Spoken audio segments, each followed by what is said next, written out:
കർക്കിടകമായിട്ട് പത്തില തോരൻ വയ്ക്കാനുള്ള ഇലകളൊന്നും ഇപ്പം നമ്മുടെ പറമ്പിലില്ല. ഒരിലയെങ്കിലും കിട്ടുമെന്നറിയാൻ ഞാനും അമ്മയും ദേ ഇറങ്ങിയിട്ടുണ്ട്. ആ ചേനയിലയാണ് നമ്മുടെ ലക്ഷ്യം. ചേനയില കൊണ്ട് ഒരു തോരൻ. കർക്കിടകമായിട്ട് ഇലക്കറികളൊന്നും കഴിച്ചില്ല എന്ന് വേണ്ട. ചേനയുടെ അധികം മുറ്റാത്ത ഇലയാണ് തോരൻ വയ്ക്കാൻ നല്ലത്. അമ്മ ചേനയില വെട്ടിത്തന്നു.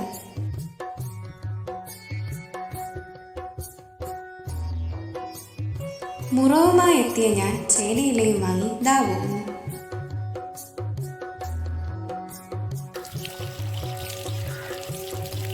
നമ്മുടെ പറമ്പിലുണ്ടായ ചേനയിലയാണ്, എന്നാലും വൃത്തിയായി കഴുകണം. ചേനയിലയുടെ തണ്ട് ചെറുതായി നുറുക്കി അരിയണം. ചേനത്തണ്ട് നന്നായിട്ട് വേകാനാണ് ഇങ്ങനെ അരിയുന്നത്. ചേനത്തണ്ടും ചേനയിലയും ഒരുമിച്ചരിഞ്ഞ് വാഴയില നടന്നു.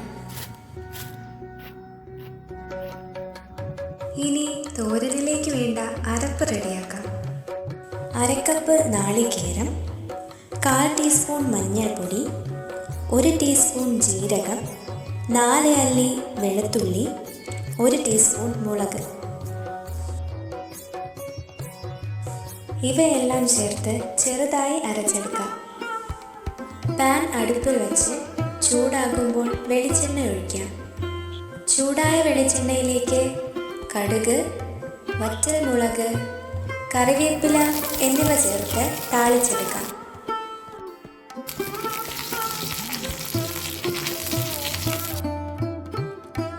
ശേഷം അരിഞ്ഞു വെച്ചിരിക്കുന്ന ചേമ്പില പാനിലേക്ക് മാറ്റാം.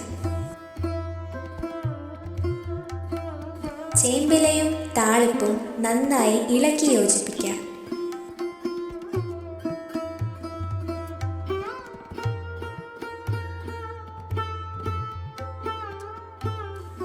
ചൂടുകൊണ്ട് വാടിയ ചേമ്പിലയെ പാനിൻ്റെ നടുവിലേക്ക് കൂട്ടിവെച്ച് അല്പം വെള്ളം തളിച്ച് അടച്ചു വയ്ക്കാം.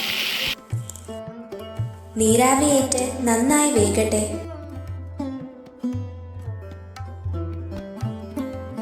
ചേമ്പിലയുടെ വാടിയ മണം.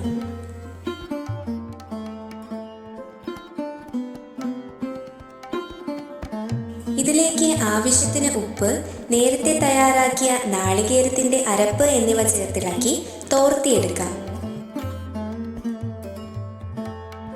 നാളികേരത്തിൻ്റെ പച്ചമണം നന്നായി മാറിക്കിട്ടണം.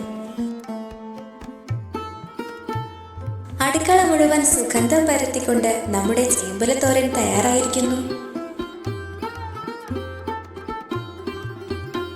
ചോറിനൊപ്പമോ കഞ്ഞിക്കൊപ്പമോ ആരുടെയും കൂടെ കൂടി രുചിയും ആരോഗ്യവും വർദ്ധിപ്പിക്കാൻ റെഡി എന്ന രീതിയിൽ ചേമ്പുല തോരൻ്റെ ഇരിപ്പ്.